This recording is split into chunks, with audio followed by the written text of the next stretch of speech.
people tell us that we do something like a girl, we immediately identify that statement as an insult. There has always been a predisposed notion that being like a girl is something to be offended of. We are synonyms with weakness, helplessness, fear, and shame. So if people ask me why women empowerment is very important, why do we need to be reminded that we are strong? Because our whole life we are told that we are not. And if women cannot realize how strong we actually are, the whole generation collapse. To quote Kavita Ramdas, a fellow strong woman influence, she said, "We need women who are so strong they can be gentle, so educated they can be humble, so fierce they can be compassionate, so passionate, they can be rational, and so disciplined, they can be free." Empowering someone is a chain of reaction. Once someone empowers you, you spread the love and subsequently empower someone else. As long as we thrive as the strong women that we are and do our best in contributing to the society, we will end up empowering each other. So some of the ways I try to maintain this chain of empowerment is through,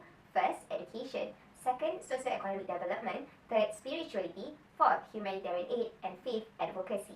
On education, I was a psychology major and I have conducted several classes to share my learning. Alhamdulillah, I managed to be in the Dean's List for all semesters and I managed to graduate with a first class degree. The faculty has awarded me with the Best Student Award. For socio-economic development, I believe that women should also be helped in a sustainable way. That is why I founded IGO. It aims to help the beneficiaries in Bangladesh to cure their cataract problem and have a healthy eyes to improve their life.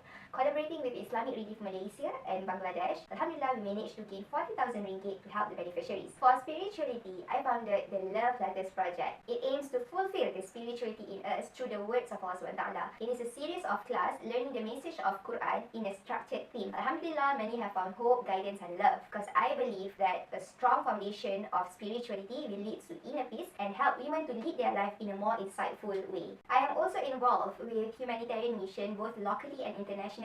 I have experience helping the flood victims in Kelantan to build up a temporary camp for them to stay. We also help to clean the flooded areas and help them with some psychological aid. Besides that, I also went to Cambodia to help the students there basic English because they have no access to language learning. The university has acknowledged me with the Virtue Award for my humanitarian effort. While helping and gaining experience on the ground, I also polished my skill to advocate for a better world through my involvement with Model of United Nations or MUN. I have Alhamdulillah won several awards such as the Best Delegate Award in Malaysian Nation MUN, and I've also represented my university in the International MUN at Singapore. From this, I see how powerful an advocacy is to bring up a better policy and regulation for the people. With all this involvement, the Ministry of Higher Education has awarded me with the National Student Council Award and National Student Figure 2016 Award. I hope to this day that a little bit of my service has helped some of the women out there to live a better life than before. As a mother, I hope that my child grows up in a world that is filled with so many strong women that the word like a girl does not pass as an insult that makes sense anymore. The fact that it seems like a far-fetched dream means we have a long way to go, but the fact that we are heading towards that direction is a sweet promise. All these works have empowered me to be the best version of myself by uplifting not just myself but also others, and that is my definition of women empowerment.